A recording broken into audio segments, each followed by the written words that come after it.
Well, the race was as decisively close as qualifying and the grid indicated that it would be. Max Verstappen scored an outstanding victory over a dazzling Lando Norris, who nearly caught him on the line. It was a race of tyre management. It was a one-stop strategy race. Started on medium, went to hard, various different laps on which they did so. But it was a straight-out fight towards the end. Max in a Red Bull, rapidly losing grip. Lando in a McLaren, not with brilliant grip, but nothing like the same tyre deg as Red Bull was suffering, closing the gap remorselessly on Max Verstappen. And the radio messages going out to Max, the gap's within 5 seconds now. You need to be very, very careful about track limits. That's the last thing we need. So Max driving on this ribbon around Imola, where there's gravel on exits, there's track limit penalties as well, and Lando catching him at approximately half a second a lap. A lot of pressure, and it looked as if they would be absolutely wheel to wheel over the last couple of laps.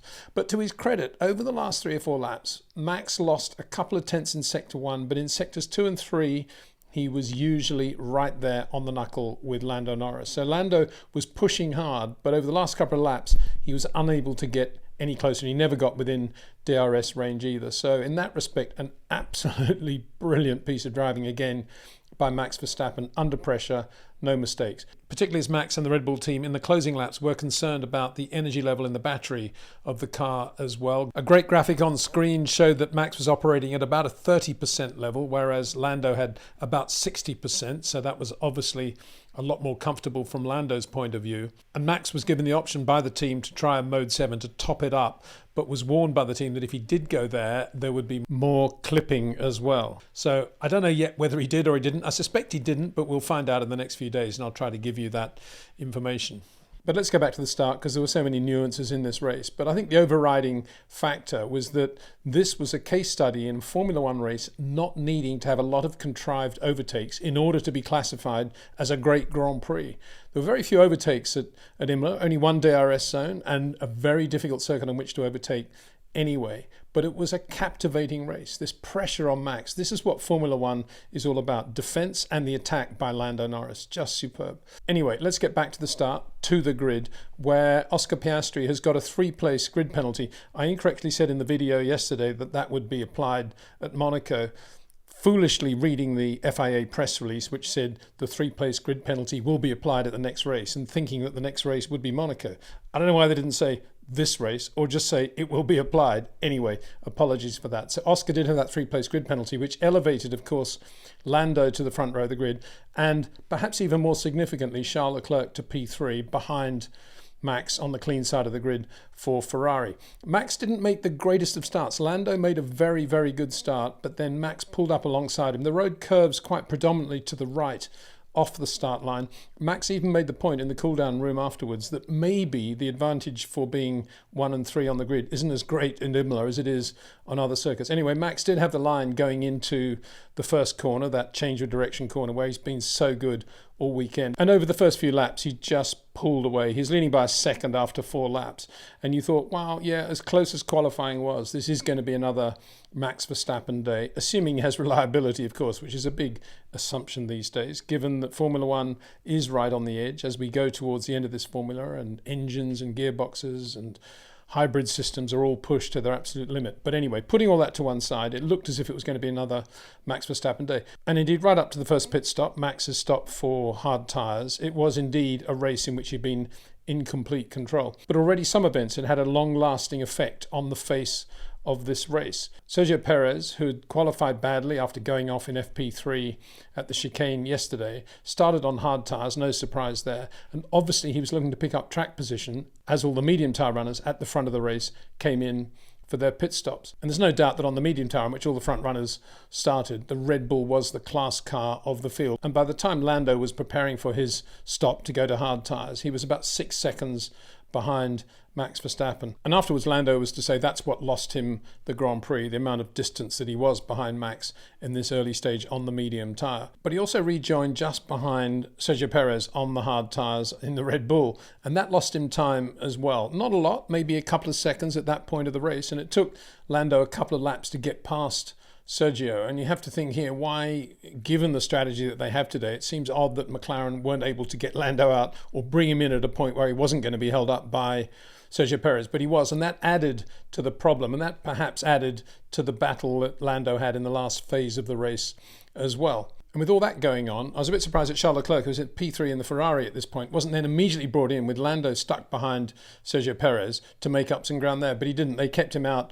And I think that possibly lost Charles Leclerc some time as well. Very easy to make these calls about strategy after the Grand Prix. Everybody trying to think in a linear way whilst the race is taking place for obvious reasons. But anyway, I just make those points because Charles Leclerc may wonder why he was so far behind Lando Norris when he was trying to catch him and his tyres were in good shape in the back end of the race. And of course, Lando will always be thinking, what could we have done differently to have won that Grand Prix? And I think had he not been behind Sergio Perez, even for a lap or two, it might have been a different result. Anyway, so you could say in that respect, Sergio actually played a brilliant team role for Red Bull today, even though he, to his own admission, said it was a terrible weekend as he crossed the line. Anyway, Max Verstappen now on the hard tyre. And again, you thought it would be all over, but he didn't do what he normally does and just match the fastest laps being put in by Lando and Oscar Piastri when they got onto their new sets of hard tyres. And that was the first time we thought maybe the Red Bull isn't perfectly suited to the hard tyre. Think back to Friday and how difficult the Red Bull was in terms of grip and balance and the relatively slow top speed they were carrying as well, and the changes they apparently made overnight on Saturday. Basically took some downforce out of the car, relying on these Pirelli compounds to be very soft and giving themselves a little bit more top speed. But on Sunday, it looks as if they then didn't have the sweet spot of performance and manageability around the hard tyre that they would normally have on any given weekend. It was quite unusual to see Red Bull with such high tyre deg. We saw a little bit of that in Miami, and here we are again under pressure from McLaren. The Red Bull operating window gradually growing smaller. The parameters around which they can operate are becoming more restricted because of the pressure from McLaren, and the parameters are top speed versus grip versus balance versus tyre deg. And that was a small window that Max Verstappen had on the hard tyres with less downforce than he would normally run on a circuit like Imola. He was able to do less with the tyres than he would normally be able to do. But he still did a great job of managing those hard tyres right through to the finish, despite their going off almost exponentially over the last 4 or 5 laps, doing a great job. And bearing in mind, Lando's tyres also were going off. This was a great performance by Max, just to put his head down and think to himself, as bad as this car's feeling, it cannot last this way forever. The McLaren cannot continue to have that grip level right through to the end of the race. And he was kind of right. McLaren's still really quick at the end of the race relative to Red Bull.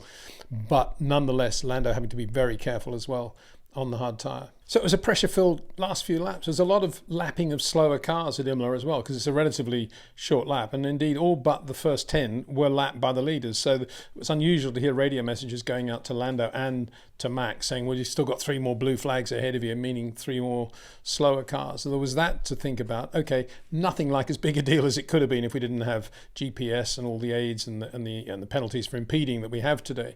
But nonetheless, a busy time for the leaders of the race, Max Verstappen and Lando Norris. And Lando, again, getting into that beautiful rhythm that he found in the closing phase in Miami. Just fabulous in the way he was closing the gap on Max. And quite amusing to listen to Lando on the radio. The odd messages, you're catching him here, you're catching him there, you're losing a bit of ground here at turn 9, whatever it was. I know, but I'm trying as hard as I can. I can't go any quicker.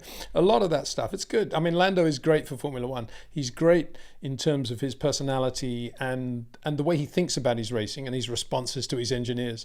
And he's also great to watch as a racing driver. It was also interesting to see him in comparison with Charles Leclerc. Charles got quite near Lando after the pit stop when the hard tyres were still relatively fresh. When McLaren, I guess, were just taking a little bit easier on the tyres, making sure that they got the longevity that amazingly they did get out of the tyre. And at that stage of the race, quite a lot of pressure from Leclerc on Lando. And you could see that. You could see Lando with his relatively wide turn-in. You could see Lando with his relatively late apex. But everything done very smoothly, very rhythmically, to the point where he just seems to have this armor plating around him now, where he seems impervious to error. Whereas Charles, doing what he does, getting in a little bit earlier with his lovely short corners, but right on the edge. And eventually it caught him out because he went into the top chicane, the Variante Alta, and did his usual thing, leaning on the left front as he goes into the corner, but just lost grip and went straight on. And after that, he had to back away and just do the best job he could to finish third, because there was Oscar Piastri to think about, only 5 or 6 seconds behind him. So just to finish the paragraph on Ferrari, pretty good in terms of time management, not that bad, pretty good around the bulk of the lap, but still suffering in terms of top speed compared with where they were last year, and certainly compared with Red Bull and McLaren now. That won't be a worry for them going into Monaco, of course, this weekend. That's good news for them. But equally, it is something they need to work on. And they have brought these upgrades to Imola, but they don't seem yet to have closed the gap appreciably in terms of top speed between them, Ferrari, and Red Bull and McLaren. And so they crossed the line. Max, 0.7, very relieved, 0.7 ahead of Lando Norris. You could say he judged the race perfectly. I don't think Max wanted that race to go on for one lap longer. And Lando, as he crossed the line, virtually as he crossed the line, saying, wow, thanks guys, great result, but this hurts much more than it used to, finishing second like this, because now he knows what it feels like to win, of course. And that's when you start getting in the mode of, well, when you finish second, it's just a reminder that you didn't win the race, as distinct from, wow, we finished second.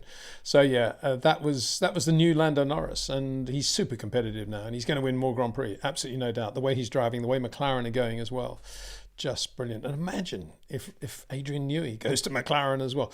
A lot of people saying over the weekend that he's a shoo-in to go to Ferrari, but he could go to McLaren. You know, it all adds up. Rob Marshall is there, big mates with Zach Brown, Pete Prod, Lando Norris and Oscar Piastri, not a bad team of drivers. It's all very near Adrian's home in the UK, easy life, go racing historic cars with Zach as well. It would be fun. But anyway, we'll see what happens on the Adrian Newey front. In terms of Red Bull and the RB20, it still did the job. But as we thought, as we've said, as Scarbs has said many times when we've discussed new cars at the beginning of the year and so forth, as we get to the end of this Formula One technical regulation, which has still got another year to run, end of 2025, in theory, several of the teams should be right up there with Red Bull, because there must be some sort of limit that they can all reach, that they can do within these rules. And certainly McLaren are proving the worth of that. Ferrari have improved a lot from last year. It's only Mercedes, really, who keeps saying, yeah, we've improved a lot, small bits here, small bits there, but then it's one step forward, half a step back. And in case of qualifying, just to talk about Mercedes now, Toto Wolff saying, you know, we're right up, we're only half a second away, or 0.4 away, I think it was, from the pole. It shows the improvements that we're making. And yet at the same time, the two Mercedes split by Yuki Tsunoda in the second B team Red Bull car, which isn't progress at all. Depends how you look at it. Glass half full, glass half empty. Obviously, from a PR point of view, they're always going to say the glass half full thing. As for Mercedes, they ran round together, George ahead of Lewis, not able to take the race at all to Ferrari, even to Carlos Sainz, but well clear of Nico Hülkenberg in a Haas Ferrari or Yuki Tsunoda, so at least they were doing that. The tyre deg was terrible on the hard tyre. George had to come in again right at the end to put on mediums, and he set fastest lap on those. Lewis was just about to lead the race when everybody else came in. He was on his first set of mediums. They're going off so badly that he went off at the top of the Variante Alta again, and they brought him straight in. I was hoping actually they'd keep him out for a couple of laps more so that Max Verstappen would have to pass him and we'd have Lewis and Max racing for the lead for the Grand Prix. But after Lewis did that and damaged the tyres even more and got them dirty, they just brought him straight in. So we were deprived of that little cameo as it happened, probably a good thing. So Lewis finished 6th, George 7th, Mercedes 6th and 7th, ahead of Sergio Perez, who started on the hard tyres, as I say, and he also had a big moment, and the double apex left where Fernando went off and just ran wide and lost 4 or 5 seconds to Lance Stroll, would you believe? Anyway, he finished 8th, and the aforementioned Lance finished 9th. Drove very well, actually. The Aston Martin quite good in terms of its tyre deg, ahead of Yuki Tsunoda, who scored points again in the Visa Cash App Honda. Good drive again by Yuki Tsunoda. And the Haas Ferraris on this occasion finished 11th and 12th. Another very good performance, particularly good drive by Kevin Magnussen from the back. Out of the points on this occasion, but again, just showing what a good job this team is doing in the midfield. The midfield. So there we are. It was a great Grand Prix. My biggest regret from that race was that as they crossed the line, the director didn't keep the cameras on Max and Lando, because these were two guys that had driven absolutely flat out, finished 0.7 behind, fabulous driving by both of them, and they cut away immediately to whoever was going to be, I think, Charles Leclerc crossing the line. I'd love to have seen what those two were doing as they backed off going into the first chicane. I imagine there was quite a lot of thumbs up and waving from side to side, but I guess imagining it is probably just as good as seeing the real thing, maybe even better. But so that was one of my one regrets. And I think the other one was after qualifying yesterday, I was astonished at the amount of chatter there was about how Max had basically lucked into getting the pole because he got a tow from his mate Nico Hülkenberg. Well, if you look at the mini sectors that F1 do put out, there's a lot of really good data that comes out these days, and you can analyze things to death afterwards. If you look at the mini sectors, yes, you can see that obviously Max does slipstream past Nico Hülkenberg at the beginning of his quick lap on that very fast run down to the first chicane. The first change of direction is probably a better word because it's quite a quick corner. And he does pick up speed, but we're talking over the entire sector. He was only 0.066 quicker than he'd been on his first run in Q3. And only some of that would have been the tow. So we're talking about a very small amount. And then beyond that, even if he'd done the same Sector 1 time that he did on his first run, he would still have been on the pole because he got the advantage over Oscar Piastri, or as it turned out, Lando Norris, given Oscar's penalty, at the second and third sectors anyway. So it was a moot point whether or not he'd got an advantage from Nico Hülkenberg. And I didn't see much chatter about Oscar Piastri also getting a little purple mini sector in Sector 1 when on his quickest lap in Q3, in the last run in Q3, he had to pass Daniel Ricciardo. And I'm sure Daniel was doing absolutely nothing to help Oscar Piastri for obvious reasons. But nonetheless, in Sector 1, on that fastest lap, Oscar picked up 0.042 in that purple mini sector. So they were all doing it at some point or another. Yes, Max had Nico Hülkenberg, and yes, he went a little bit quicker. It was certainly one of the best qualifying sessions and therefore one of the best bits of driving we've seen from a pole winner for a long time, whether it was Max or anybody else. Just a really, really good pole lap.